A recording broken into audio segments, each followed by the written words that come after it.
Waiting for one or two people to make their way over from lunch. Just to check that our colleagues online can hear us loud and clear. Yes, we can, Thembi. Thank you. Thank you.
Good afternoon. Once again, it's exactly 2:10 on my watch, and I think we can begin so that we don't lose much time. Thank you for joining us this afternoon for the Food Systems Transformation in Southern Africa for One Health side event.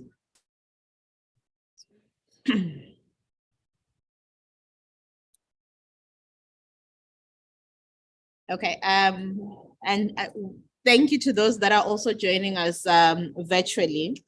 This afternoon, we are going to take some time to unpack the food systems transformation in Southern Africa for One Health program, which is being implemented by the Food, Agriculture and Natural Resources Policy Analysis Network, FANAPAN, working in partnership with higher education and research institutions, that is the University of Leeds, Wageningen University in the Netherlands, Malawi University of Science and Technology, Sokoine University of Agriculture in Tanzania, the University of Pretoria in South Africa, the University of Zambia in Zambia, and then Czech Globe. We are also working with the policy advocacy organizations and civil society organizations, namely Kulima Integrated Development Solutions, industry networks such as the Southern Africa Business Development Forum, and we are also working with third sector organization, CARE International. Our main objective here for the side event is to really raise awareness about the need for food systems transformation in Southern Africa and its direct impact on One Health. So we're going to be hearing a bit about what the project is doing in the different countries where we are working. We are working in South Africa, Malawi, Tanzania, and Zambia. To begin our program, we are going to start off with a short video clip that perhaps summarizes what the project seeks to achieve.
Okay, thank you. So in a nutshell, I think you saw some very interesting terms. There was future pathways, food systems mapping, country deep dives, and other sort of terms that were flashing that speaks to what the project wants to achieve. So we are going to move and have our first presentation for today. The first presentation that we are going to have, we are going to receive it from Miss Patience Mgoli Mwale who is with CARE USA, based in Malawi. She's going to be sharing some of the on-the-ground perspectives and experiences that we are coming across as we implement this project. Over to you, Patience. Thank you, Thembi, and good afternoon, everybody. Good morning for others, maybe they might be joining from across the globe. Thank you for having me here, and Thembi, thank you for laying the background.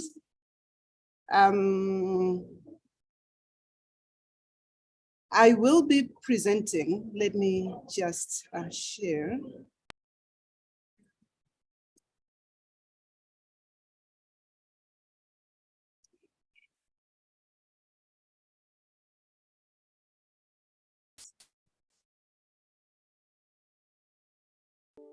Thembi has layered it very well. I think the topic for today, we are talking about food systems transformation for Southern Africa, for One Health. And my role here basically is to take you through what are some of the agricultural innovations and diversification of production, basically looking at the experiences, priorities, and perspectives of farming communities.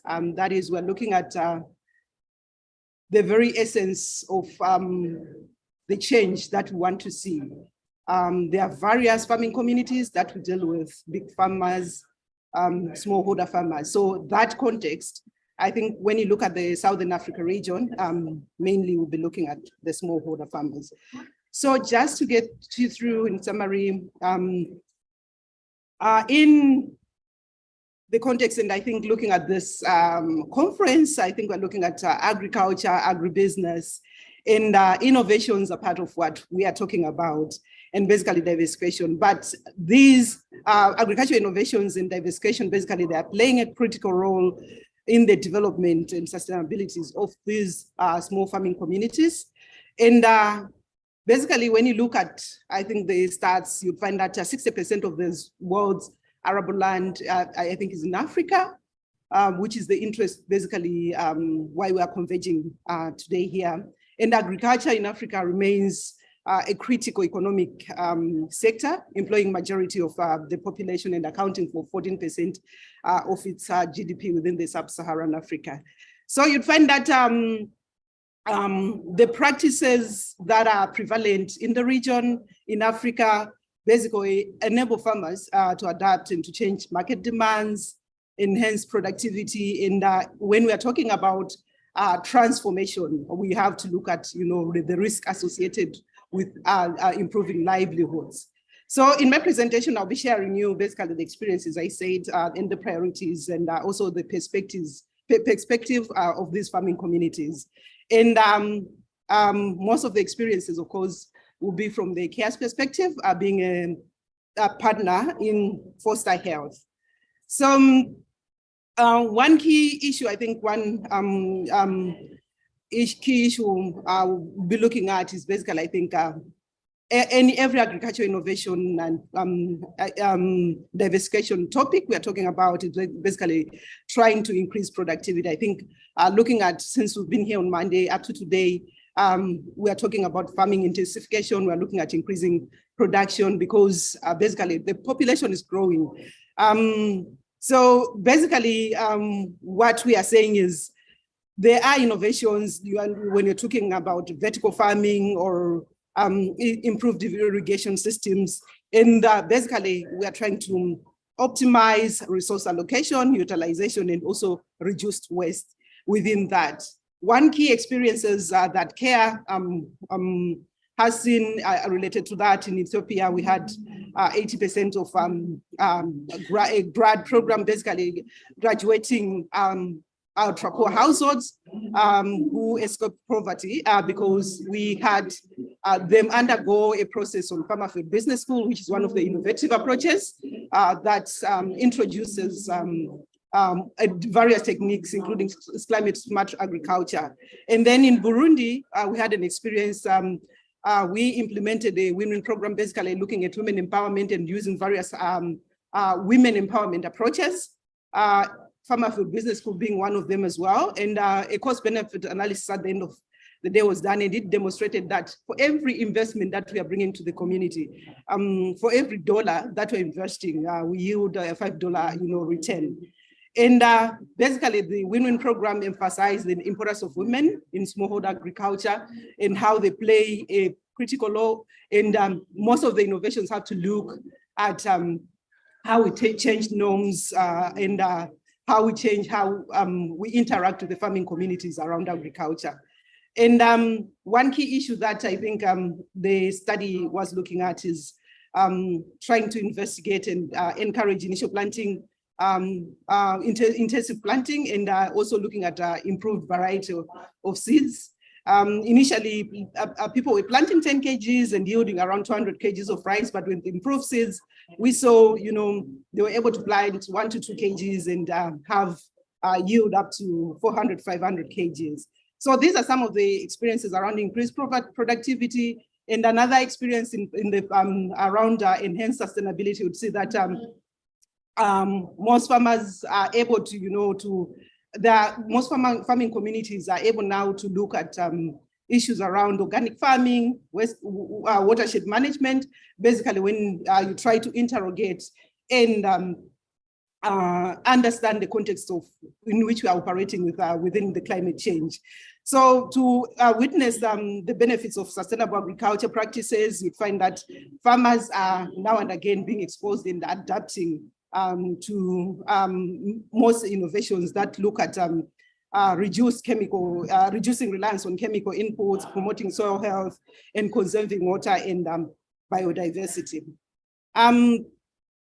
Another program that we implemented in Malawi that used Farmer Field Business School in 2017, we saw farmers experiencing significant increased monthly per capita household income, which rose from $3 to $9 in Ghana, and then $11 to $17 in Malawi. So basically, when you look at these experiences, it's about what innovations and what partners are they coming in the space to help farmers diversify.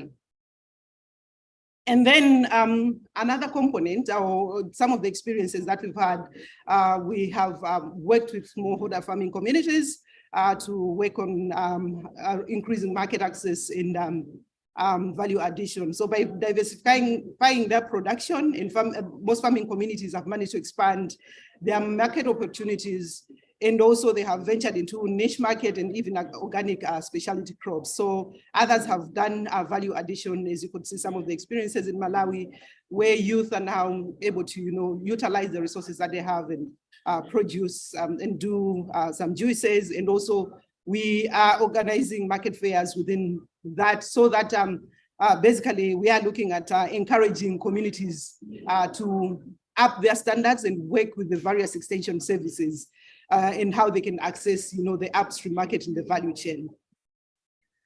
And looking now at some of the priorities that we, is just a snippet of what we are working on. You'd find that key issues that are center around agricultural innovation and diversification is basically looking at infrastructure development to say what investments are we prioritizing in that space. And most of the investments in agriculture infrastructure basically are essential to supporting the small farming communities, just resounding, I think, what has been, be shared in so many plenary meetings here.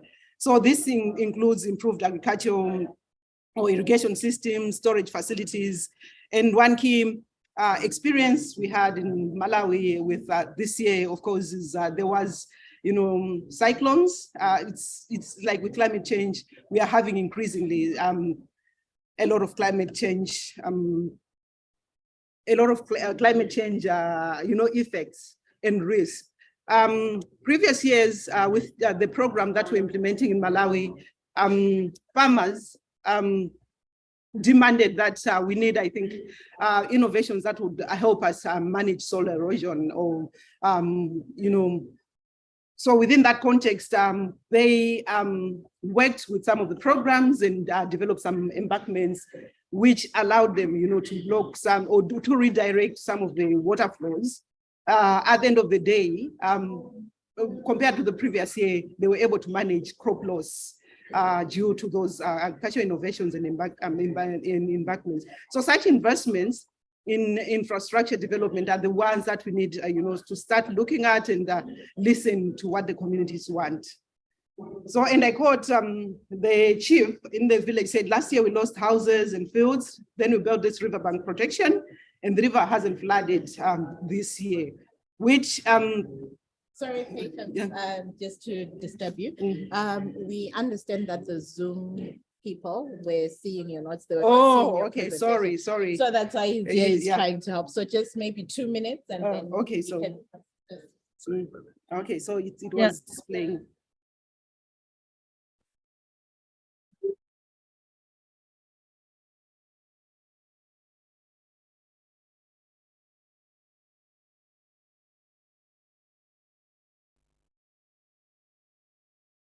It's the sharing So it's got a Zoom, what is it, a Zoom? display settings. No, it's, So you could share the screen. Oh, under the screen. Yeah, on the second screen. Okay.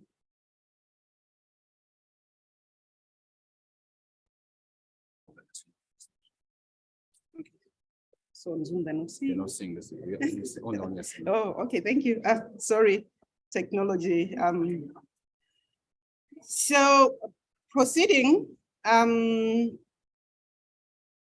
area I think I've already alluded to is the climate change adaptation. And I have entered on the Farmer Field Business School, which is one of the CARE's women focused, approach where it encourages women participation in most of the agribusiness value chains. Basically it starts with village savings and loans, but we encourage them to start integrating in business and markets. So within that, you'd find that we have learned that participation in those spaces, most farmers have alluded to say, I've built my resilience, I'm able to adapt to climate change because there are, different modules and curriculums that are able to interrogate and participate to understand the context from the community-led kind of research rather than, where we normally development partners just do capacity building. So you'd find that there is a lot of increasing interest in those techniques in the Farmer Field Business School that has led farmers, to integrate a lot of approaches like understanding drought tolerant crops, climate change, smart agriculture, as well as resilient farming, including integrating into the upstream value market. So, around that, basically, I think it's around the Farmer Field Business School is understanding and acknowledging that it's high time we started working with the farmers and they lead the research, understanding the context in which they're operating and also, acknowledging that they are players, they are part of the system and they understand the context more than we would. So for us to come up with resounding research, we need to work with them. So there is a finding by Waters Bayer, basically that did a study on 30 cases gathered across the globe, and basically I think it resounded the need for us, to have community-led research. And CARE's work in agriculture and markets is situated around, Farmer Field Business School and village savings and loans, as I alluded. And again, technology adoption, which we need to increasingly embrace. Looking at issues around precision agriculture and farm management software, remote sensing. Of course, bottom line in aligning all this is understand the context and what is appropriate for the communities in the farm and the farmers that you're dealing with. The essence of it all is basically to improve efficiency, optimize resource use, and enhance decision making. And again, understand the affordability and the accessibility of those technologies in the context you will be working in. In Tanzania, we have had experiences in farmers now able to use digital platforms for banking using their, village savings and loans, which is a kind of community-led savings and loans approach, and to enhance financial inclusion for women. And another aspect, basically, which is a priority for them, is collaboration and networking. Understanding the context, I think, in which we're working in and the region. Farmers are mostly, in the most inaccessible areas. The context in which we're working, I think, when you look at Southern Africa and Africa in general, I think the road network, the infrastructure, tends to leave most of the farmers out of, the value chain. So how do we recognize the value of networking and collaboration with the farmers, with the researchers, as well as the industry stakeholders? How do we ensure there is that connection? They need to actively participate as well in the farmer groups. So the mobilization of farmer groups, cooperatives, is a start for them, the aggregation, and then increasingly integrating in the knowledge sharing platforms, ensuring that we are not leaving anyone behind. So in conclusion, I would say, basically, we are in a space where we need to understand that innovation and diversification is part of what the farmers or the farming communities want and will benefit when it comes to, agriculture or transformation, food systems transformation. Since 2015, CARE has been in the space as well, collaborating with researchers and published various reports. And basically, I think most of the platforms have allowed us, to understand, the linkage between academia, research institutions, development partners, governments, and what are the needs for these communities. So by addressing increasingly these issues that we're talking about integration, issues to do with working with farmers and also realizing that there is climate change. Stakeholders can support farming communities in a sustainable and diversified agriculture, in a sustainable way, looking at diversification and agricultural innovation. Thank you so much. I'll hand over to you, Thembi.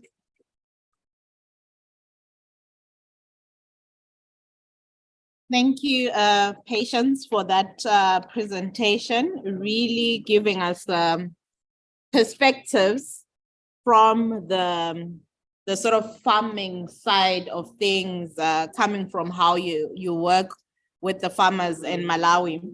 We are then going to move on to our next presentation. We are going to be hearing from Dr. Betty Kiagem from Sokoine University of Agriculture in Tanzania. Over to you.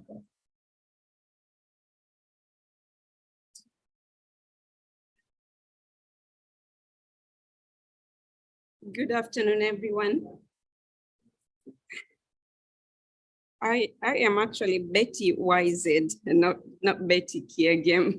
That's why I stumbled. Okay. So I am going to talk about the Foster Health Project, and I will focus specifically on what we are doing in Tanzania. I'll also touch a little bit about what we're doing in other countries, but mostly my focus will be on Tanzania. So I will start by talking about the origin of the project and a little bit about the current status and the policy priorities in the countries that we're working on, and then the foster health objectives and transformation pathways that we are planning to work on in the course of the 3 to 4 years, and then specifically zooming into the transition from domestic to export value chains. That's the area we're going to be working on in Tanzania. And then the opportunities for foster health in the arena of the food systems transformation.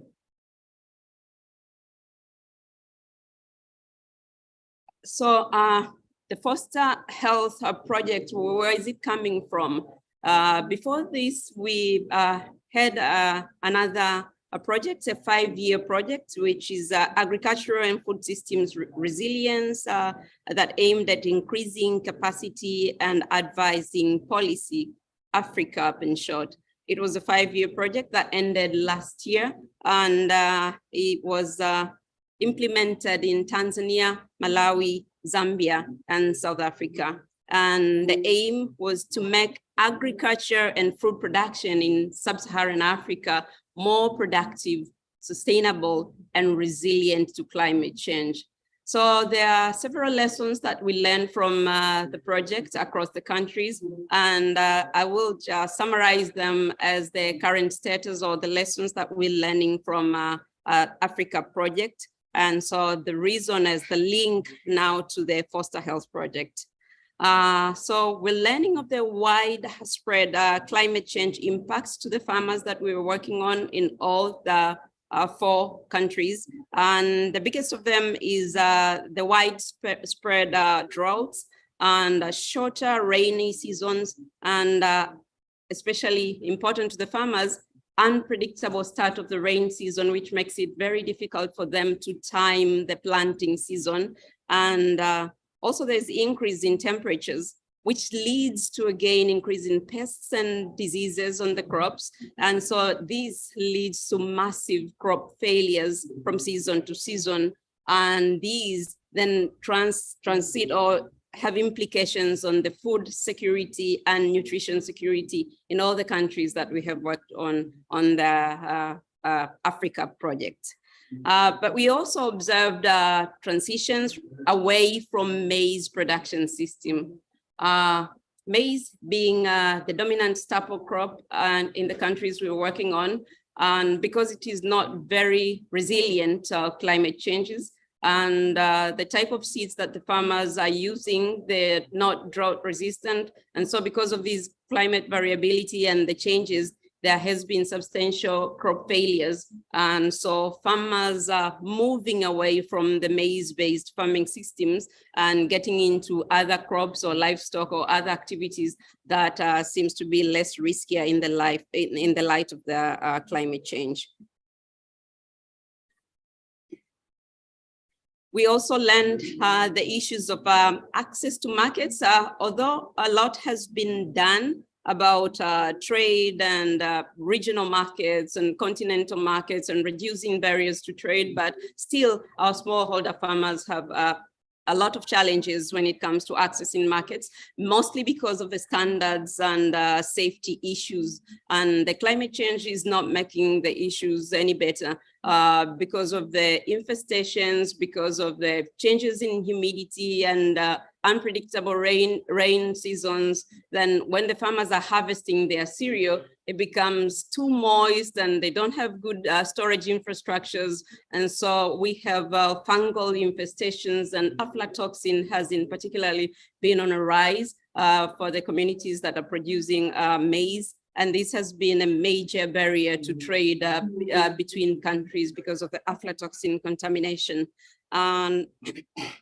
Also, we see the impacts of the external shocks to supply chains. And these external shocks could be like the conflicts, the war.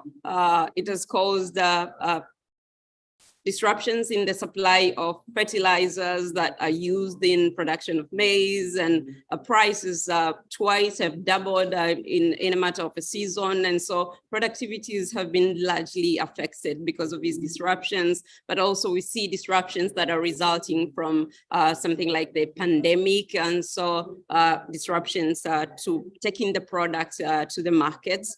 But generally, we are also seeing the fast-growing population. The fast-growing population in these countries leads to more pressure on resources, including the land and water. So what are the farmers doing in response to all these challenges that we're seeing? First, they're doing diversification as a livelihood strategy. What are they diversifying to? Mostly they're going into the off-farm activities, which is not bad. So they're moving from the primary production maybe to trading, to processing, which is good for the value chains. But they are also going into the non-farm income generating activities because they perceive those to be less riskier. Others are diversifying into high value crops. So we see farmers moving into spices, fruits and vegetables and getting away from the maize systems. And we see some other capital intensive farmers going for intensification, targeting the export markets. And there's increased use of crop protection chemicals, but these again are bringing another issues with contamination to waterways, animals, and human health. We have also seen opening on new farmlands in the areas where the farmers perceive that there is availability of water, so they can use micro irrigation. So farmers are growing their product, their crops now in the highlands and in riverine areas. And this has also been a major area of conflict with the watershed conservation and water use authorities, especially in Tanzania.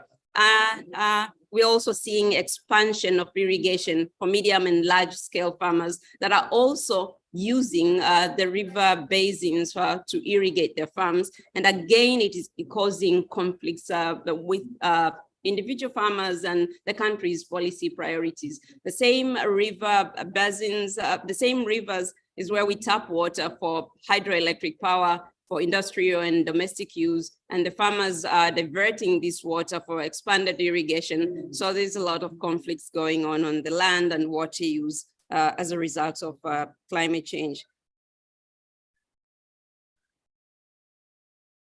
So that's a bit about what our farmers are doing. So what are the national governments doing and what are the policy priorities for the country? So we do have development strategies, short and long term, things like agricultural sector development programs, 5-year programs where we plan on how to develop the agricultural sector, having priority value chains and so on and so forth. And a lot of investment is going in that. And as a country, Tanzania specifically, we are focusing on export-led growth strategy. So we are encouraging our agriculture, our value chains to be more led to export than serving the domestic market, being it the regional, continental, or international markets. But also, as a country, we have policies, priorities on food security, reducing the food insecurity and getting to zero hunger by 2030. But also nutrition security policies. We have rampant levels of malnutrition and undernutrition, especially for children under 5. And so we have targets to reduce and eliminate the micronutrient deficiencies. As of last year, we also adopted a national roadmaps to sustainable food system transformations, where we have defined the priority value chains that the country is going to put more support on, and the secondary activity or value chain support activities that should go in line in order to make sure that the selected value chains are functioning efficiently. And then we are in the process of determining the pathways that can be used to move now from domestic to export-oriented agriculture. And so this is where the Foster Health project now comes in, because of what we have done in Africa, but the current situation and now the policy priority. Now Foster Health as a project aims to respond to the challenges facing food systems and value chain actors, at the same time while aligning to informing and supporting countries' policy priorities. Quickly on the objectives of the project aims to create and increase understanding of the interactions between human, animal, and environmental health at multiple levels of food systems, being the domestic, regional, continental and then international scales. And then we want to model these systems in order to explore the implication of the food system transformations across time and in different contexts, so across time and space.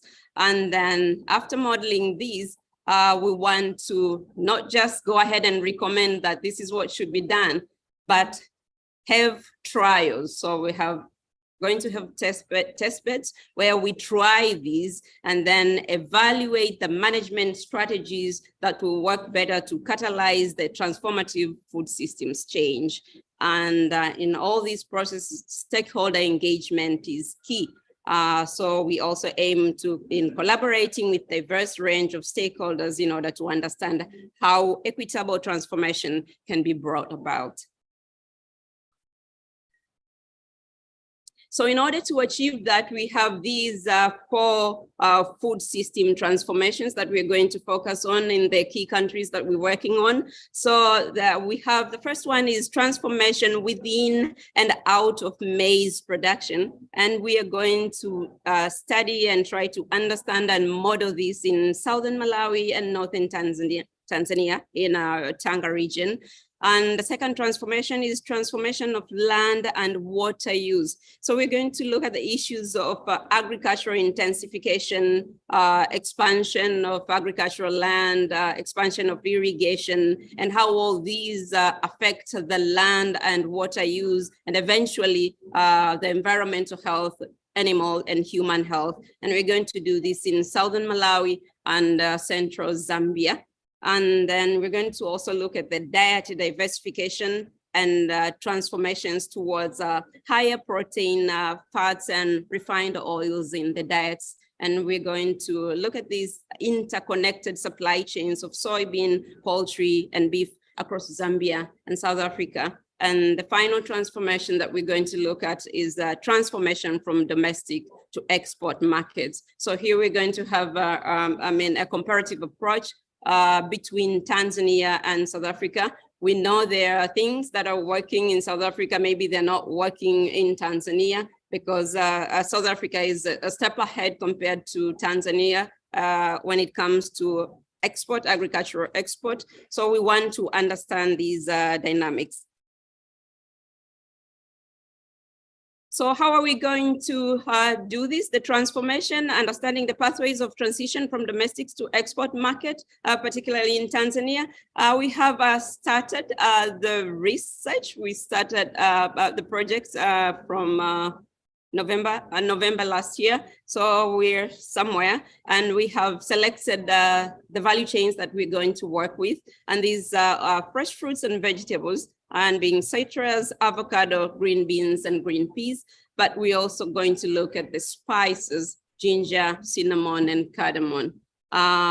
So we're going to do this in a process that involves 4 steps. And step number 1 is stakeholder engagement in order to understand why we are seeing the current status, the issues I was talking about that we learned from the Africa project, the climate change mitigation and adaptation strategies that we are seeing. Why are farmers choosing this thing and not the other? Why are they choosing agroforest? Why are they moving from one value chain to another? And things of production, why are they choosing production for domestic versus export markets, or subsistence versus commercialization, and the trade-offs they're making between food security to have food and nutrition security.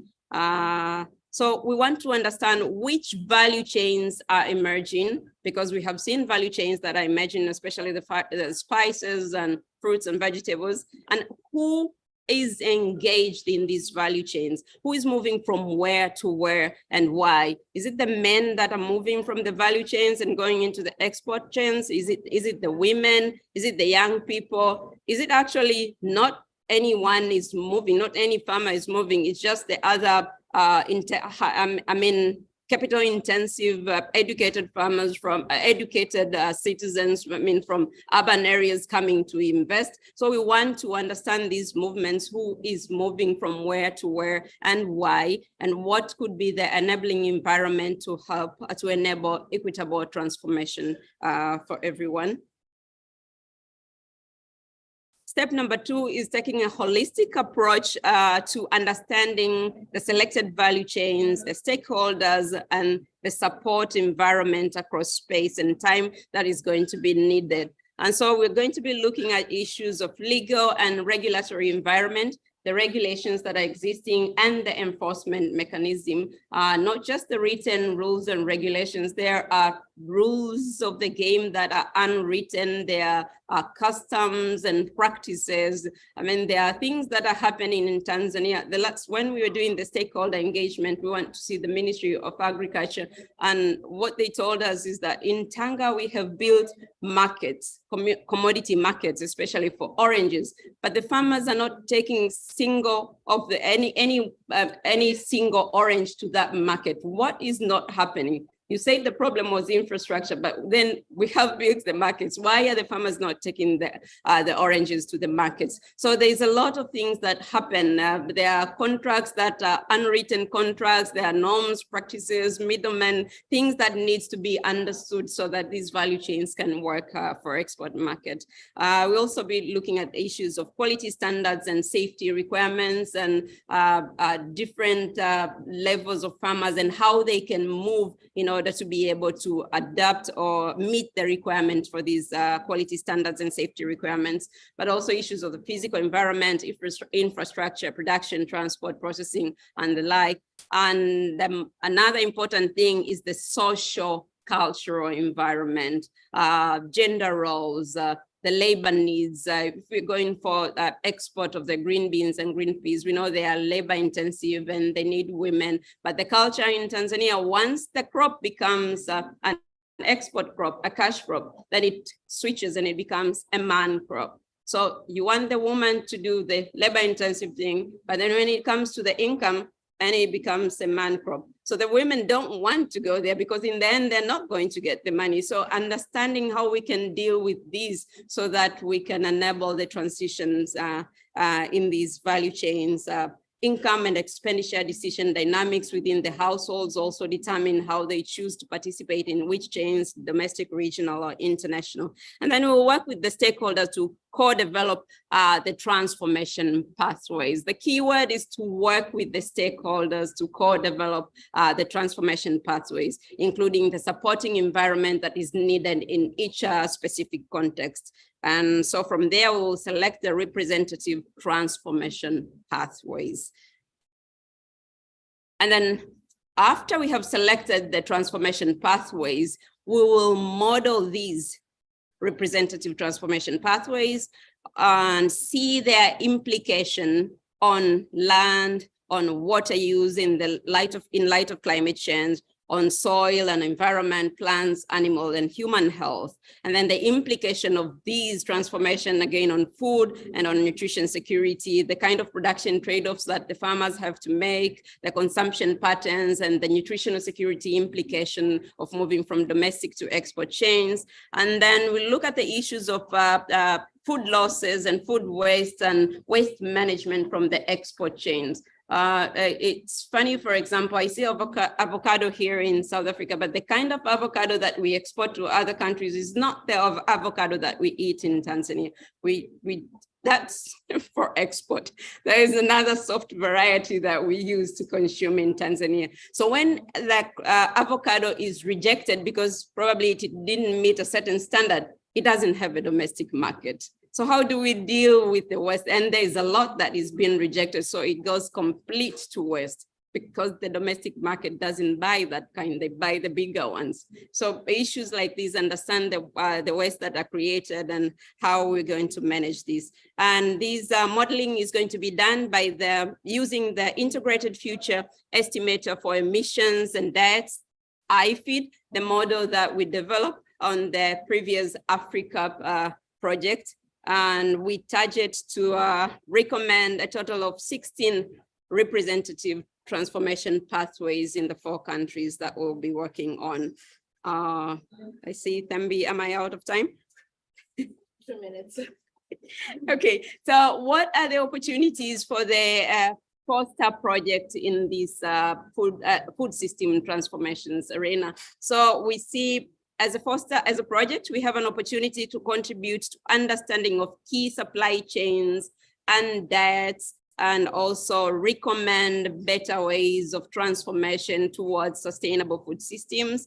And we have the opportunity also to contribute to understanding of the agricultural practices, especially the climate adaptation and their influence on water, land use, agricultural commercialization, the choices that farmers make, and wider implication on food and nutrition securities. But we have the opportunity to work with a diverse range of stakeholders and co-develop the models for transformation and in that process, we can inform the export-led growth strategies of the countries that we are working on, and we can inform the food system stakeholders for improvement of human, animals, plants, and environmental health.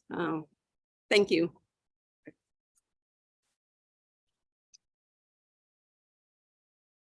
Thank you, Dr. Betty YZ, and my apologies, I'm not sure why the surname changed.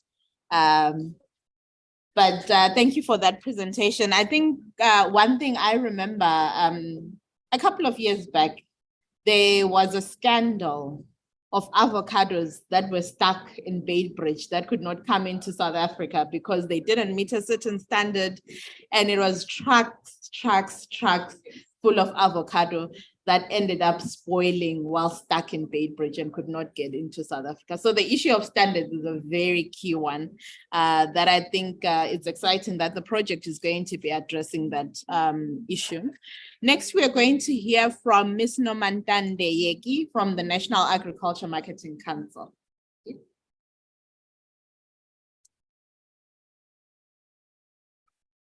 Thank you, Thembi. Good afternoon, colleagues. My name is Nomantande Yeki.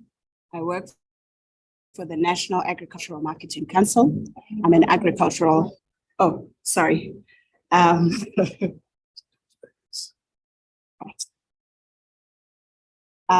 work at the National Agricultural Marketing Council, and I'm an agricultural economist there. And I'm going to be taking you through my presentation, which is going to be covering the complex relationships between production, supply, and consumption, focusing on the Foster Health project that we have in the country. So the outline of my presentation, I'm going to give you a brief background of the NAMC, the Foster Health in the context of South Africa, the pork industry that we are focusing on, and also the beef industry, as well as give you some concluding remarks. So the National Agricultural Marketing Council is a state-owned entity that advises the Minister of Agriculture and directly affected groups on marketing of agricultural products. And it was established in terms of the Marketing Act of 1996, Marketing of Agricultural Products Act of 1996, and it has 4 strategic objectives which come from the MAP Act.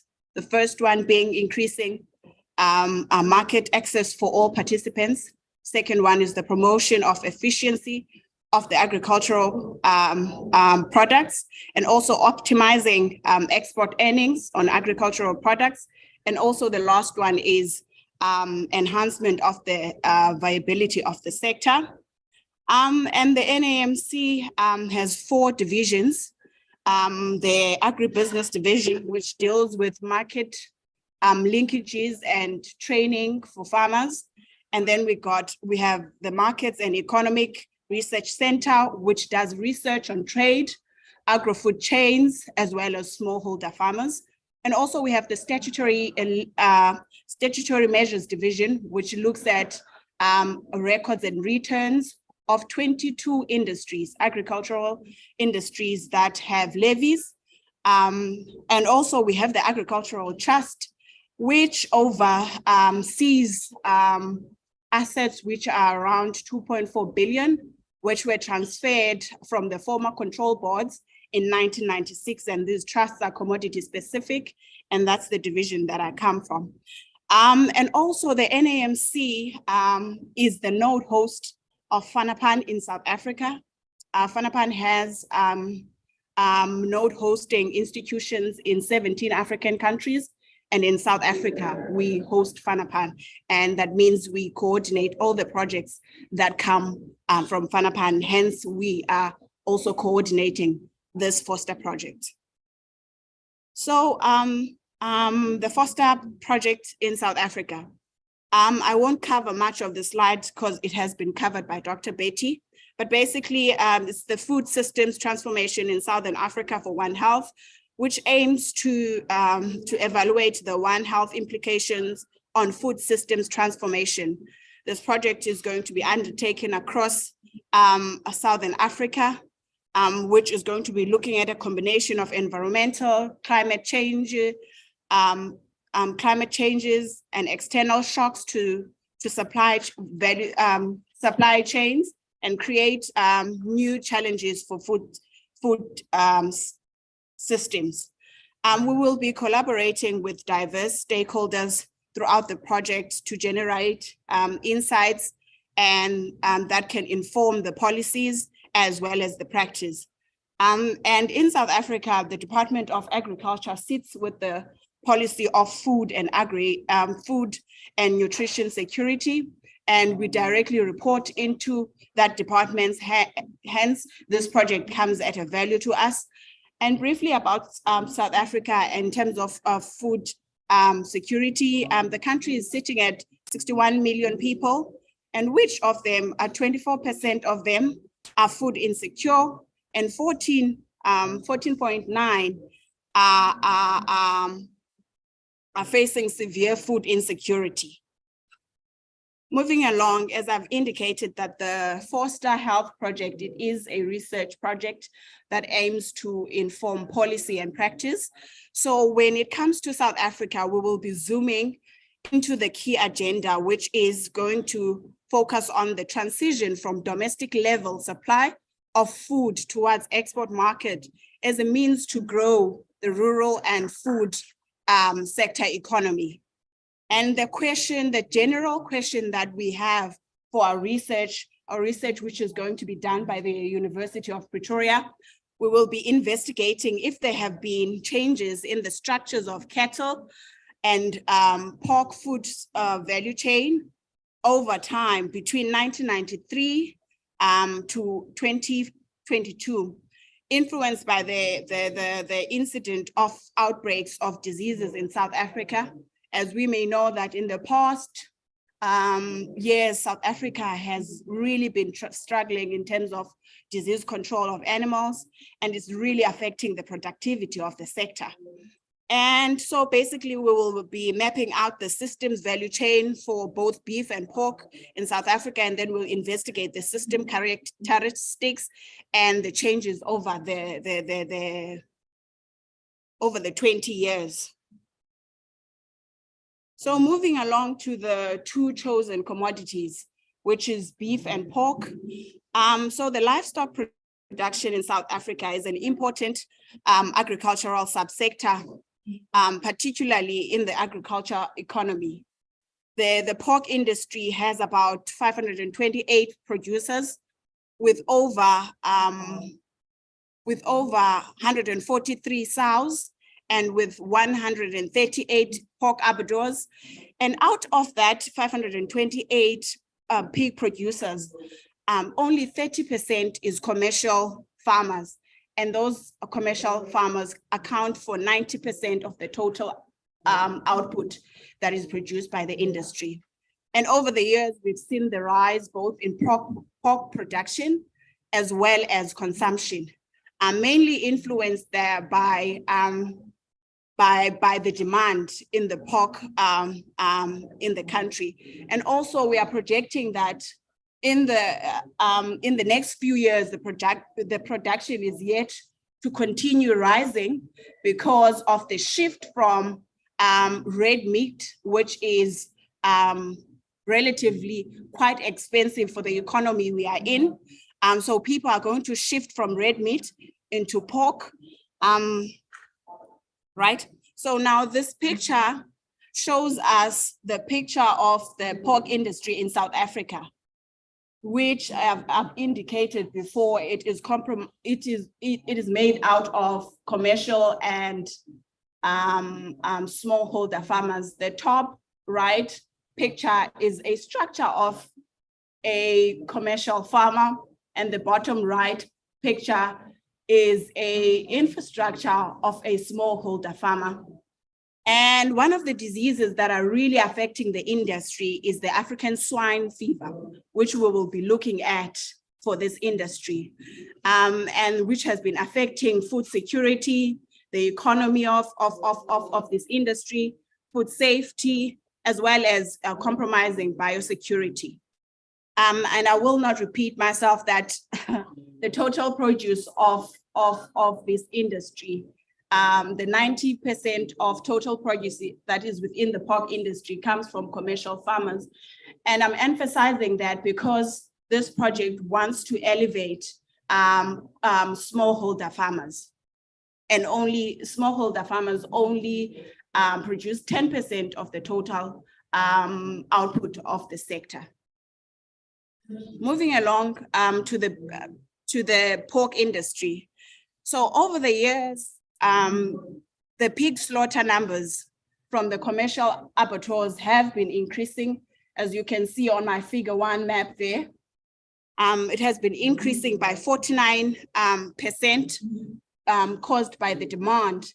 And when it comes to export and import, South Africa's increase in pork export earning is mainly supported by the Southern African region, which imports about 95% of the pork produced in South Africa, and also the APEC countries taking 4% of the produce from South Africa, and also 1% going to the Middle East.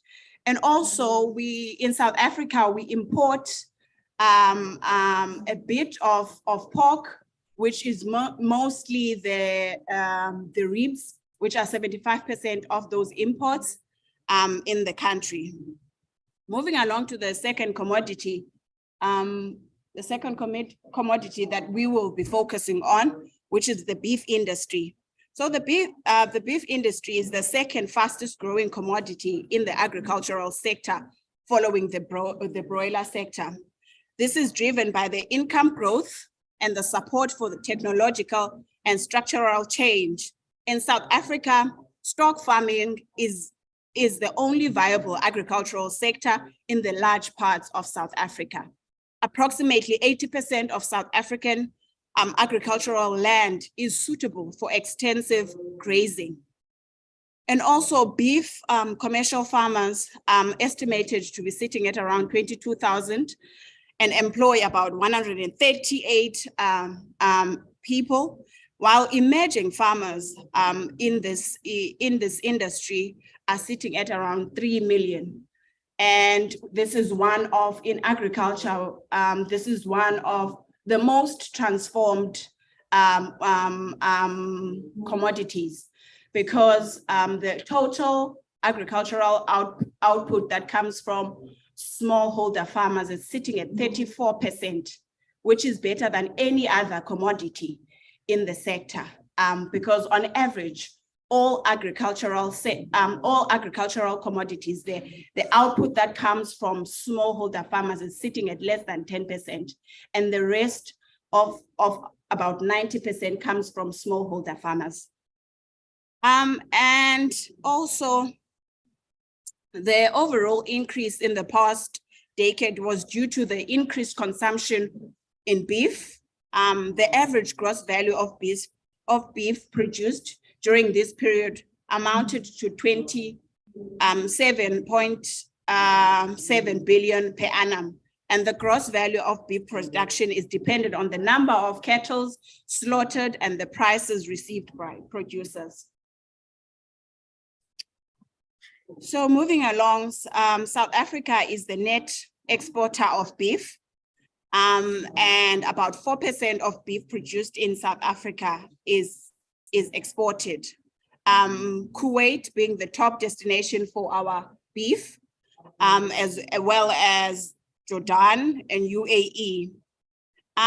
Imports, we import very insignificantly from our nearest countries, which is Botswana and Namibia. And globally, beef consumption remains under pressure because of the shift in meat consumption, mainly from beef towards chicken. And the decline is mainly caused by feed prices and subdued demand from since COVID-19. For instance, the outbreak of foot and mouth diseases is one of the challenges that persist to impact the beef industry in South Africa. And we would experience a lot of export bans, which are also affecting the industry and also the productivity of the industry. So to conclude, the livestock subsector has a potential to uplift our smallholder farmers, which is the purpose of Foster Health. And that's why the livestock industry has a potential to uplift our smallholder farmers.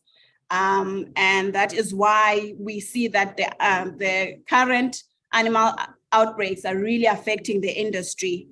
And we see that this project would contribute immensely into correcting some of the measures that we have in the country. And we see that research is critical in the space. And also we have engaged these two industries, and they have appetite to collaborate and cooperate in this project so that we can get the information that is needed. And the research, as I've indicated before, will be done by the University of Pretoria. And from my end, that is it. Thank you, Thembi.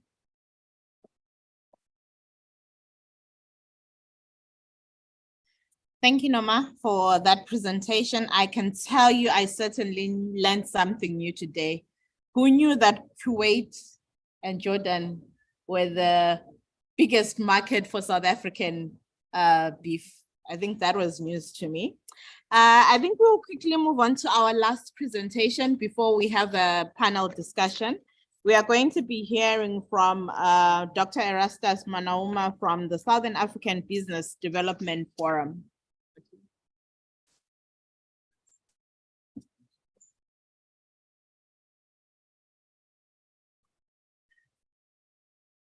Yeah, thank you, Thembi, and thank you, everyone. The good thing about speaking last is that you simply say everything they've said. It's part of the project. Yeah, my role is to look at the business case for this project, Foster One Health. And is one statistic that I was looking for in the South African numbers, that 60% of the country consumes beef as the highest consumer.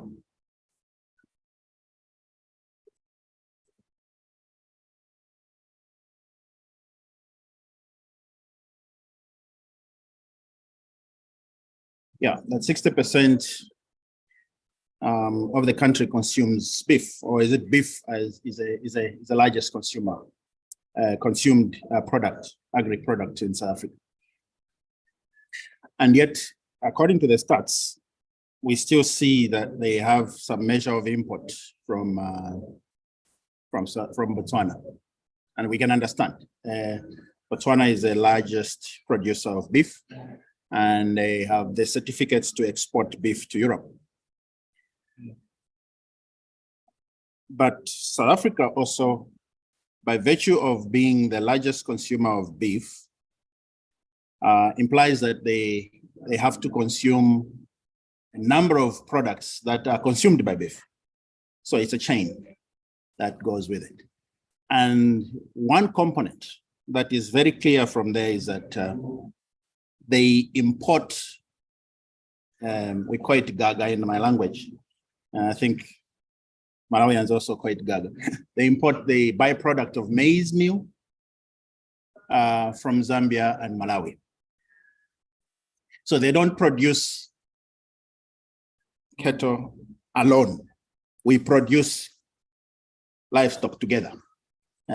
because we contribute to the livestock by provision of the byproduct from the maize meal. So there were, when those byproducts are affected by what we have seen Betty presenting in climate change and patience, it means that the region suffers from beef in general. But we might also add that livestock, poultry, fish, they are also products. They also feed from the same products we have spoken about. So why am I giving you this this intro as an extension from my other three colleagues? Well, because I'm looking at the business case for One Health. And the business case for One Health is ultimately, when all this is done, the One Health, the food systems are improved, the policy levels are put in place. It's about the bottom line. What are the products? What are the amounts, the figures, the money that ends up in the pocket of that farmer, commercial or micro farmer? Now, from the policy level, we already have a problem in that internationally, the world seemed to define One Health exclusive of crops. One Health has been understood to incorporate human and animal. But then the third component, which is crops, vegetables, fruits, and so forth, they are bundled under a name called environment. And that's a problem, because if you're coming from the industry, I am, which is infrastructure. The moment I hear the word environment, then I'm thinking of environment, literally. Environment. I'm thinking of EIAs and EPBs and ESGs and so forth and so on, and not the crop or the fruit per se. So there's a problem in the definition, and this has led to the members that have signed up to this One Health at international level with the World Health Organization to only focus on animals and human when they're dealing with the One Health. It's only now that you have to remind them that there's this large component of crops that needs to be included in the One Health. But there are 2 or 3 other areas that fit into the One Health, and that's as they call it, the environmental protection, then the food safety, and then the international trade. And that's the tail end I'm looking at, the trade, not necessarily the international per se, but the trade in general, from micro to the commercial. In terms of business, we also have another problem in the definition. When we speak of agribusiness, we think of agriculture and business. But if you look at literature and those gurus in the business sense, they will tell you that when they talk agribusiness, they are looking at commercial farming. So the micro farmers, the small farmers, the medium scale farmers are again thrown to the end. They're not incorporated in this business. And so they're not brought to the table when states are discussing. They're not brought to the table when policies are being discussed because they're small. We think commercial. I'll give you an example. I'm from Zambia. And in the inaugural speech, the president wakes up and says, I'm going to be a big marketer for you. Produce anything, I'll sell. And he was very convinced that indeed we can produce anything and he can market it. But you see, what he had was himself as a farmer, very commercial, and other farmers that he knows as commercial farmers. He was not talking for the small farmers. So now time to implement his speech came, and then he realizes there are actually no policies that address micro farmers. So we have this small farmer who produces in the rural area, very small scale, and he has literally no support, whether it's from input or output, transportation to the markets, etc. He's on his own. And then when he gets to the market, just local market, you have agents that own platforms. And those farmers are really at the mercy of those agents. So they either dump that product if the guy says I'm not interested, or go back with it. But then they look at the cost of shipping it to the market and they find no, doesn't make sense. So they just leave it. So they end up at a loss. And this guy then grabs that and sells it even at half the price, and he still wins. Never knows how to even put a seed on the ground. And the poor farmer, small micro, remains poor. The commercial farmers, or these agents in between, would also provide them with other assets, the boxes for tomatoes, for instance. So you plant your tomatoes, I'll come and collect here the boxes. You feed in the boxes, I'll get the cost off of the boxes and bring them to me. Not I'll come and collect, but you bring them to me. So you still have to incur the cost of production, cost of shipment, and then he just gains. There's no structure in the policy or strategy. ACF is here. There's nothing that protects that farmer. So when we talk agribusiness, really, it's just for the protection of those at the higher level. Another example I can give you is, the borders. There's a lot of trade that takes place in the border. And if you're at the Kasumbalesa border in Zambia, which is the border between the busiest border between Zambia and Congo DRC, for your records, you can take anything to Congo, they'll eat. Anything that goes into the mouth, they'll buy. Anything, whether it's lemon, insects, or whatever it is, as long as it's edible, they'll eat it. They'll buy it. But again, you have these gatekeepers who own warehouses, who own refrigerators at the borders. They own the platforms where you bring your goods, and even your trucks that will bring your goods, they own that platform where they're supposed to park. And again, you are at their mercies. So you can't export per se because you don't have access to the other market. The market is there, but it's the access. They've closed the gate. Yeah. So when we speak agribusiness, it's not just I've got a crop and I have to take it to the border. There's a lot that goes into the market. So what are these drivers for the future agriculture that will make agriculture, as they call it, a little bit sexy to the farmer? We need to understand a lot of factors. One is the production itself. Then there's a process, the processing. I think Betty spoke about it, that in one way or another, everybody wants to get into the processing. Then you have the quality control. Now, between the production or among the production, processing and quality control, there is another industry, which is a manufacturing industry in the middle. These are the ones that do packaging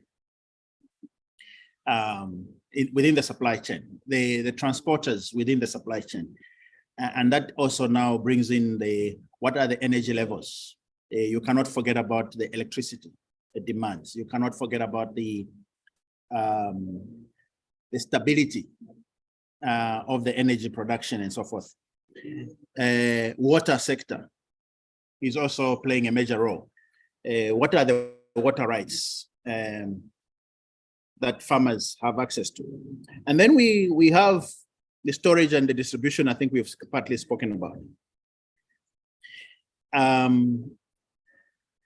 And then within the agriculture production, we now have what they call the buzzword, the fourth industrial revolution. Yeah. It's a nice word, but it's just that, an English word. Doesn't work that that much for us. There are 4 things in there. It's robotics, Internet of Things, artificial intelligence, and big data.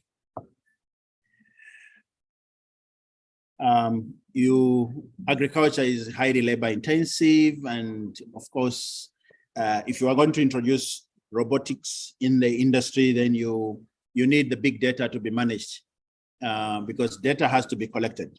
But here's a problem we have in the business of agriculture in Africa, particularly in this part of the Southern Africa, is that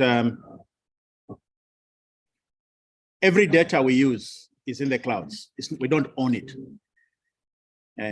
All statistics, whatever information, we don't own it. So in Malawi, they will send you the fertilizer, but nobody really knows the types of soils that you have in Malawi and how they are directly related to this, either the crop, the seed, or the fertilizer. But they give you same type of fertilizer across the globe. So you receive the same type of fertilizer without understanding whether this fertilizer will work for this crop or whatever it is. So that's another problem. Some of these certified seeds introduce chemicals and damage the soil components. And the result is, over time, you now need chemicals, further chemicals, to treat the soil and also to treat the crops, because the genetics has changed of the soil and the crop, introducing pesticides and other things. Now, this is because we don't own data.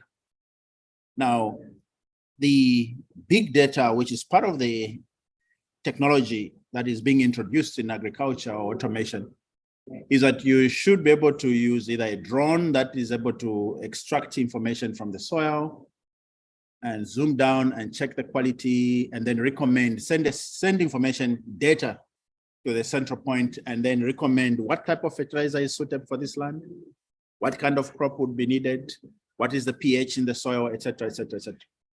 We haven't reached that stage yet. That is a stage a commercial farmer has reached, but even within the commercial farming, that's a small group of people that do that. But we are expected to talk about the technology in there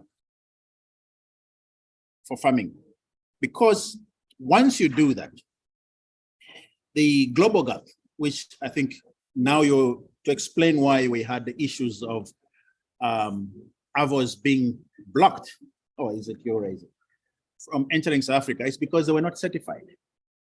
And all crops need to be certified by Global Gap for them to be accepted in South Africa. Namibia has gone one step further. You cannot transit, even with a crop that is not going to be remaining in South Africa. You cannot transit with a crop in Namibia, even if it's meant for international, as long as it's entering Namibia and it has no certificate, it will not pass Namibia. So it will be mushroomed at the border. These are trade barriers. How do we harmonize policies within the region, intra-region, for intra-trade, before we start trading among ourselves, region by region, and then get to Africa as a whole? Never mind going to Europe. We ourselves still can't trade. I can't pass with a dog, never mind a cattle, into Botswana without a certificate. Why haven't we harmonized those things? But they say we have one-stop border post. These are barriers to agribusiness. And so what then happens is a businessman takes all these costs and inconveniences and adds them to the price of the product. And then we end up saying the products from this place are very expensive, but this side is cheaper. Of course, we have increased the costs because we have all these requirements. For a truck to leave Tanzania and to get to the border of Namibia or the border of Botswana, it has two routes. The one route, they'll save 600 kilometers. The other route, they will take an extra 600 kilometers. For a trucker, that's the cost of fuel. And that's spending more time within the fuel, within the cost of the region. But then there are licenses and certificates. Then you have to deal with the cops that we need to pay on the way, unsolicited. But you have to budget for it. Yeah. Somebody was joking that when you go to Malawi, when you are driving, when the truck leaves the roadblock, it's a roadblock. The trailer doesn't even leave the other roadblock. There's already another roadblock. Explain the frequency of roadblocks. And everyone wants something to be paid. And the trend is the same, basically within the same region, whether it is in Tanzania, whether you are in Kenya, whether you come to Zambia, or Zimbabwe, Malawi, the trend is the same. In South Africa, a little bit mild, but they still hide under the tree. And they'll still ask for a cold drink, which costs money. It's not just cold, but it also costs money. So trade, these drivers of modern agribusiness are necessary to understand. I'm going to just skip this a little bit because it also talks about the same issues of human and animal. But just to amplify the fact that we do not even have crop as a third component in the One Health, in that the environmental health is an integrator of the two aspects, which is the animals and the people. So whether you're dealing with animals and people, you have to take into consideration the environment, the water, land, and all other factors that deal with the environment. But there are also other factors. For instance, one of the reasons we cannot export to Europe, for instance, we cannot export timber to Europe. I think she spoke about agroforest. We can't export timber to Europe. We can't export your dry crops. When you dry your mangoes, you dry your fruits, it's difficult to export because according to Europeans, your dried plant still has microbes in it. They still have living things in it.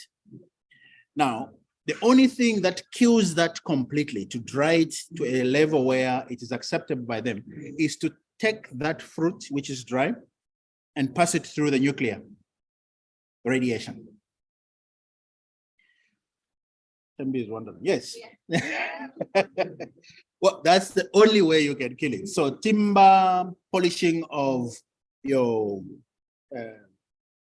diamonds, etc., they are better off refined through nuclear plants. And now, how many countries own a nuclear plant or a center for nuclear science and technology? It's only South Africa and one in Ghana. We have a smaller one in Zambia, which was meant for research, but because of their non-alignment, at some point they had to close it. And that's it. So are we saying we'll never sell products in Europe? And the answer is yes, for as long as we don't meet that requirement, because it's in the global gap. So to change that narrative, we then incorporated the global gap into the Foster Health project to say, how can we then take all these challenges into consideration and then create our own gap in Africa? They agreed and they said they'll come back with it's not a syllabus.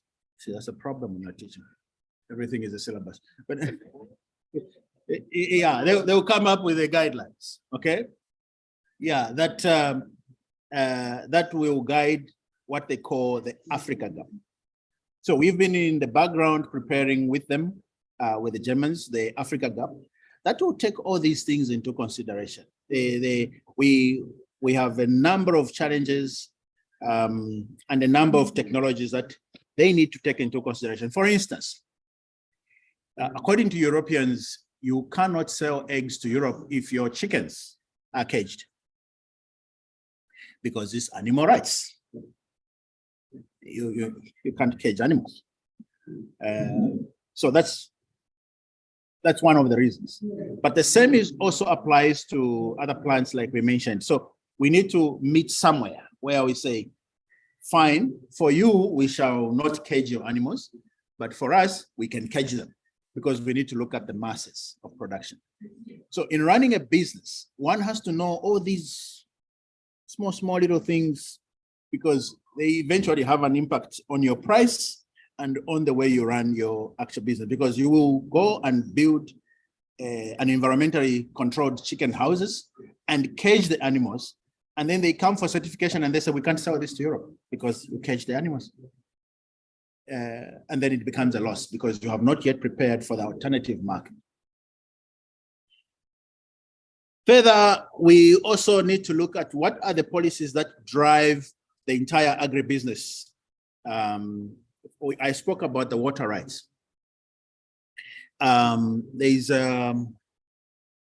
in Zambia, we have an organization called Lucy, but all institutions, I know the headquarters for Africa is somewhere in Kenya that deal with water, and in South Africa.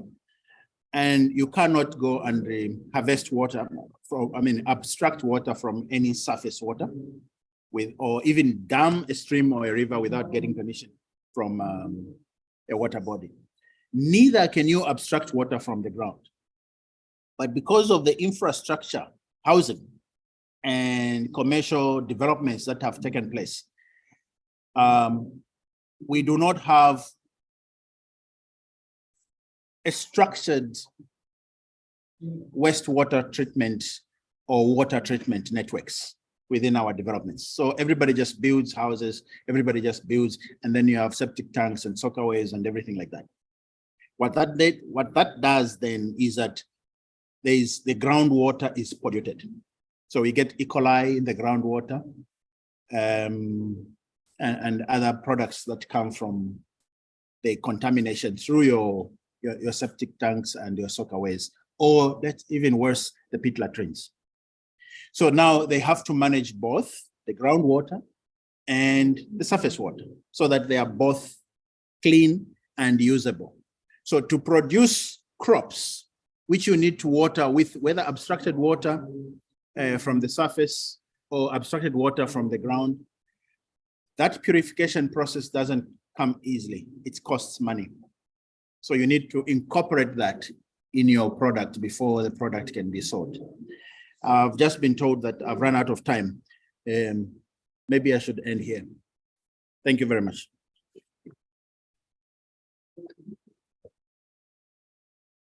Thank you, Erastus, and apologies for stopping you before the finishing. I think you had a couple more slides that we can make available to those that are interested.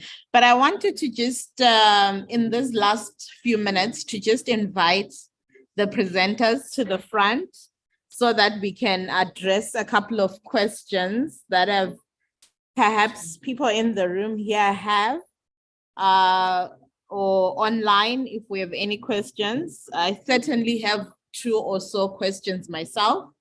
So please just, if you can come to the front here.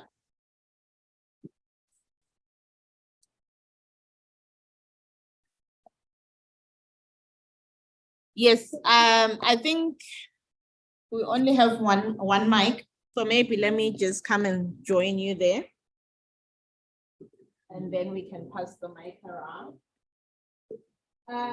Thank you once again for the presentations and outlining the research agenda for Foster Health, but also outlining how it links with the community level, how it links side of things as well. I think that was very well done.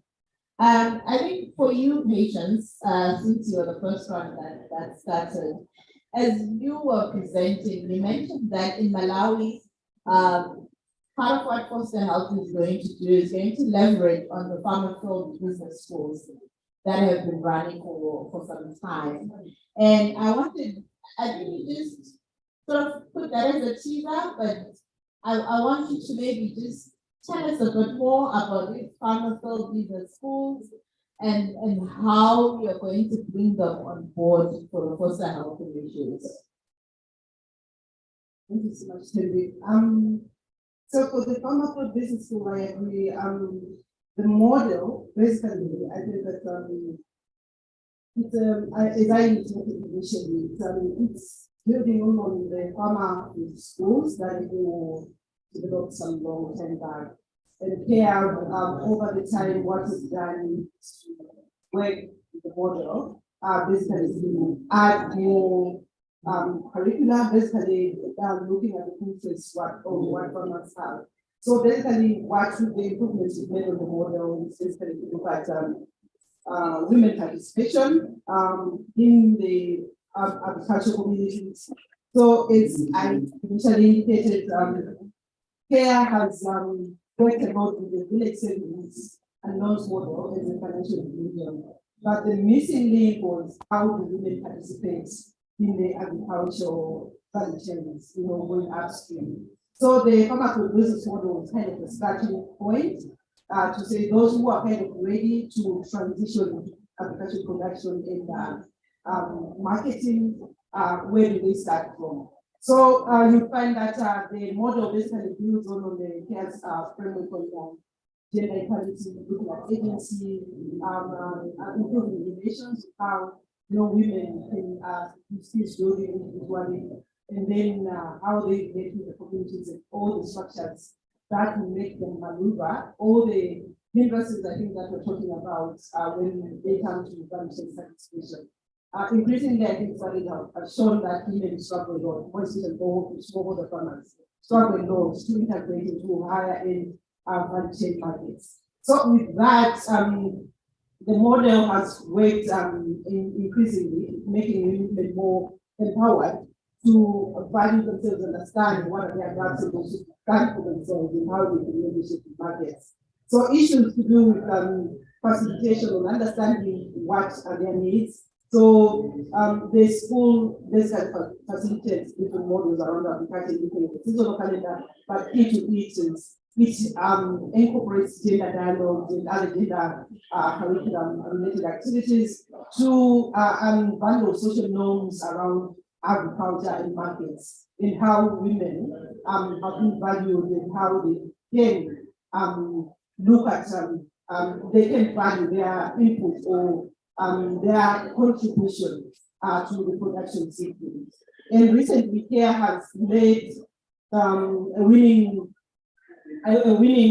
negotiation at a global level with ILO, looking at ratifying or setting up a committee that will be looking at decent working living conditions for women and how their labor is valued. So that work contributes to basically the farmer business school and how we'll be looking for smallholder farmers.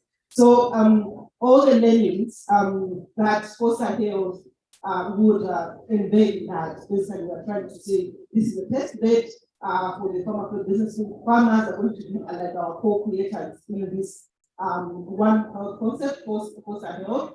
And also we explore what works for them in that context. In Malawi, I think we'll be exploring the transition of in and out of maize. Maize has been predominantly our stable crop. And we have been speaking the language of diversification. So how do we start, situating the various crops and understand the context and how do farmers really say this is what works for me? Because there are so many dynamics that I've mentioned about infrastructure, it comes into play, land access, land availability, gender and social norms that come into play. So in short, that's what I can say. Thank you. Okay. Thank you for answering that question. I'm going to ask perhaps Erastus, when you're talking about the global gap, and then you say now we are doing our own African version.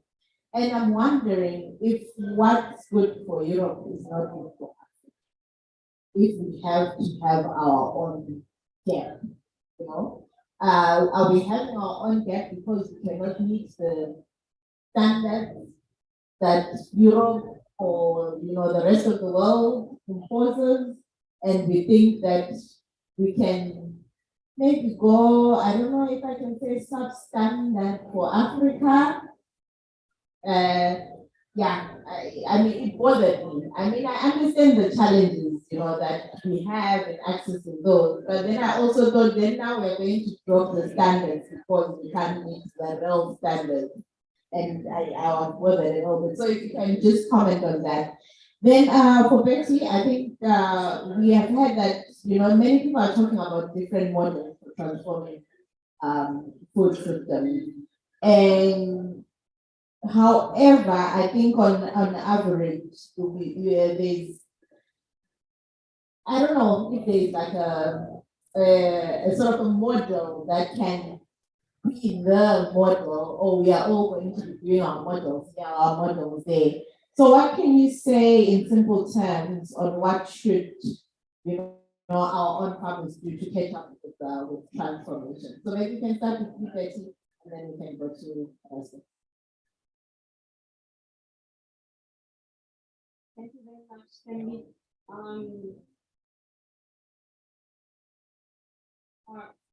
This morning in the other session, I heard a presenter say we have now 17 models in Africa that are modeling the transformation of food systems, and they are all working to do more or less the same thing.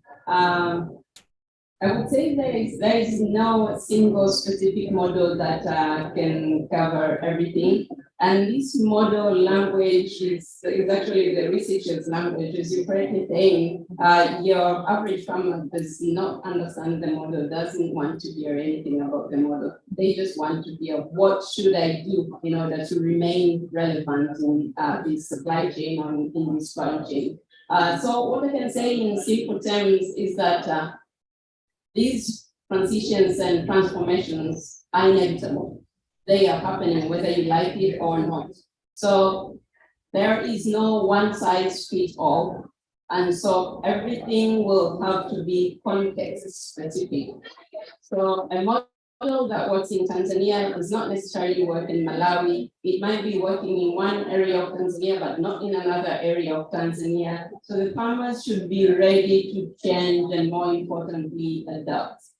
You have seen farmers in rural areas that are growing maize, and then it fails this year, and then the next year they grow maize, and the other year they grow maize. You ask them why do you keep growing maize while it fails? In fact, you have 3-4 times consecutively you have failed to predict the rain, and you have the crop has failed. Why are you still doing the same thing? They're probably doing that because all my neighbors are doing that. So we should try to help the farmers to learn that it's time for change and adapt according to the situation.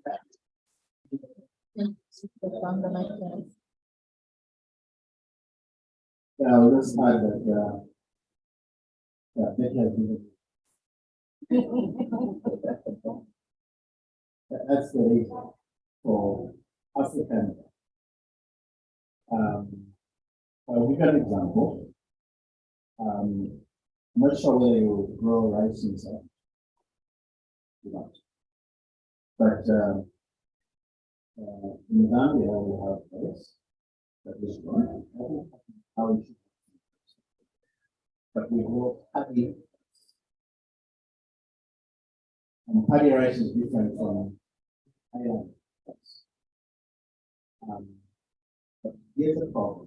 Rice, that when you plant paddy rice, because it is in the swamp, as part of the growing process, it ferments and then it releases GHG. The gases are then emitted that contribution will come.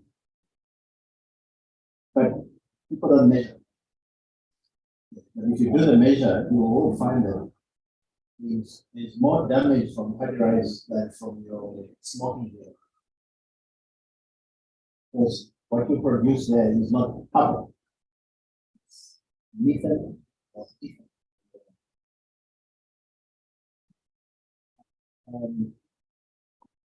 So you can't export this rice to Europe, because then they'll tell you, no, we are working with the net zero, and when we speak net zero, we're not looking at the product now, it's rice or the bag, it's something that it contributes to the snow. You're looking at it from production. The whole process leading to this product, how much carbon has it contributed, and that's why the net zero comes. So by the time we produce this rice, what is the contribution to the carbon emission? We don't have those numbers. So we have to produce our own scale that we can use as a measure and say, if you produce paddy rice, but you have contributed so much over, then you cannot export. You will then be a local consumer or a regional consumer, because that's so. That's just one example. Yeah. The other example I can give is we have literally the whole region is a mineral. We have minerals. But where you have minerals, you have what the physicists and chemists would call the NOx, naturally occurring radioactive fuels. And in your physics days, you remember, as long as it remains uninterrupted, it does not emit. But once you disturb it, you crack it, that's emitting. So you have radiation being consumed in water and plants and animals and so forth. But it's in minute detail, minute numbers, but cumulatively it can become dangerous. Now, we use the same rocks for road construction. We use the same rocks for building construction. So when the water falls and everything else, then those things end up in the streams. Now, what is our acceptable standard for radiation existence in our crops or animals? We don't do that. And they haven't done that because they don't have mines. And if they have, they probably would have something in coal industry, something like not copper and gold, diamond, and they don't have. So we need to produce those standards. So we are not in any way reducing the standards. We are actually enhancing it because we are taking our environment's contribution into consideration. So that when we are exporting and you say, you don't meet this standard, we'll say, well, it has met the standard because it has taken care of what you don't have. So that's Okay. so I hope that It does. gives you a lot of It confidence. does. It does. I hope the world will then come to us in our appreciation of our standards. And that is why the first one, we're very excited with that incorporation. Let's see how far it's gonna go. I mean, even if we add a standard, it's an addition, it's a contribution. All right, I think I will open the floor. If there are any questions from the floor.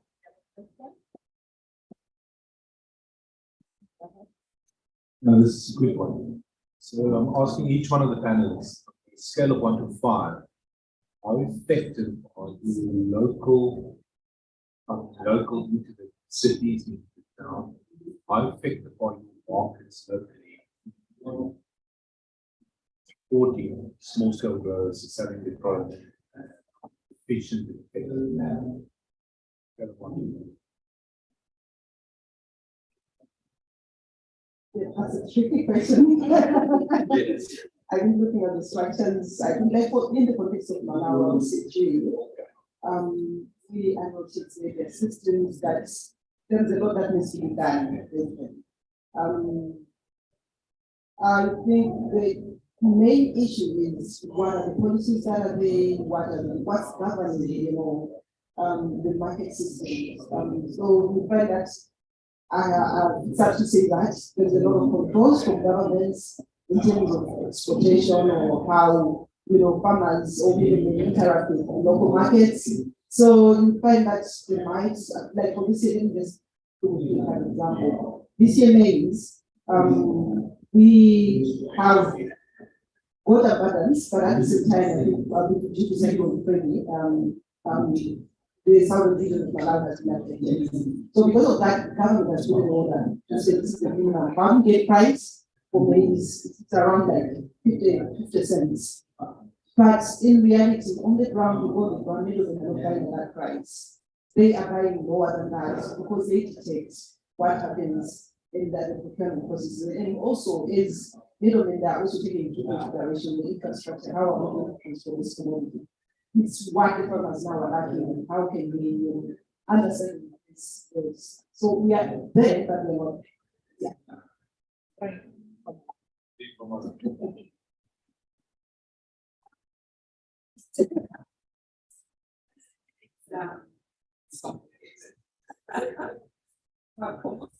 Perhaps I would say to 5 being the highest, I'll give it to you. And for cash crops, I'll take it to 4, even 5. The reason I'm saying 2 for the food crops is that smallholder farmers are completely on their own. I mean, the institutions and the rules and terms of operation, it's like you're on your own. I mean, there's people scoping that we did in Tanga region, for example, where we're going to do the foster health project, is that there are actually traders that come all the way from Kenya. They get to Tanzania, they go to Tanga, and it's in the period where the schools are opening and the parents have to pay school fees, and they go to a farmer and they say, "This is 100 trees, orange trees. I'm buying these orange trees 2 seasons." So you pay before even the orange starts flowering, and then the farmer is not allowed to touch it. So regardless of whether it's going to have 200 oranges for the tree or 500 or 1, you have agreed and you receive the payment, you will not touch it. That's why the oranges are not getting into the market. When you ask the farmers, are you exporting the oranges? They're like, no. But Kenyan farmers are taking these oranges to Kenya and then re-exporting it to other countries. So it's the market systems are really not protecting the smallholder farmers. But for some of the cash crops, they are as well, or on average 3. Thank you. We will read ourselves, but I'll respond and feed into it and see how we rate ourselves. So within the organization that I work for, there's a division that links farmers directly to the market. And one of the ways that they do that, they develop a production scheme where they will group farmers that are within the same district so that they are able to meet the market demands. And also before that, they will get the market requirements and also train the farmers to ensure that they qualify for the market. And also we have a national red meat program for livestock that is where we have feedlot systems where local communal farmers will take their livestock, their cattle there for fattening for the market. And that will be done maybe in the space of 2 months, and then thereafter we organize the market. There will be an auction on that site or wherever the auction can take place. So I'll leave the rating to you. I think I can read.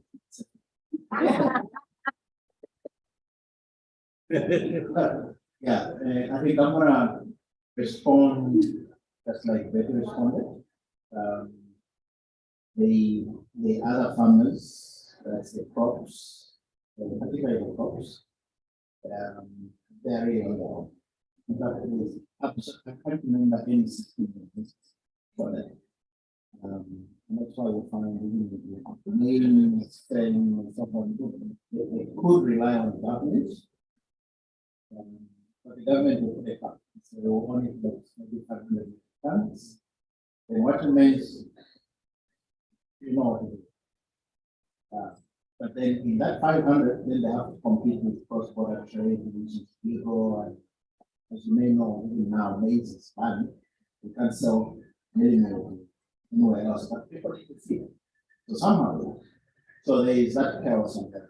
When it comes to livestock, it's more structured. Livestock is very structured, poultry is very structured. If you are at the micro level, you can sell on the market. It's their own ecosystem. Buyers. Then if you're on the small scale, going towards medium, you fit into the offtake agreements and the large farmers institutions. And the others, then sign an agreement with you.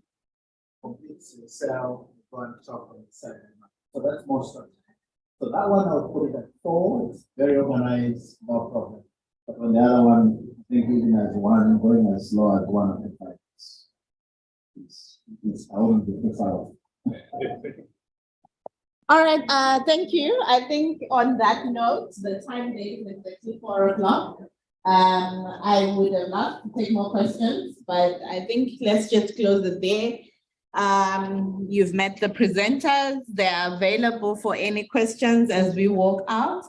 But I want to just thank the presenters for sharing the work that has started. I would also like to thank you, the audience, for being part of this discussion, the online audience as well for joining us. We've sent some comments and requests for presentations, which we'll share accordingly. So please let's clap hands for our presenters. Thank you very much. If you are still in the conference venue for the next 2 hours, well, you're supposed to be here because there are still side events going on. Next door in the Durban room, there's going to be a side event that's going to be looking at transformation of dryland agriculture. It's going to be an exciting one as well. So we invite you as well to join that session. Thank you very much and have a good day.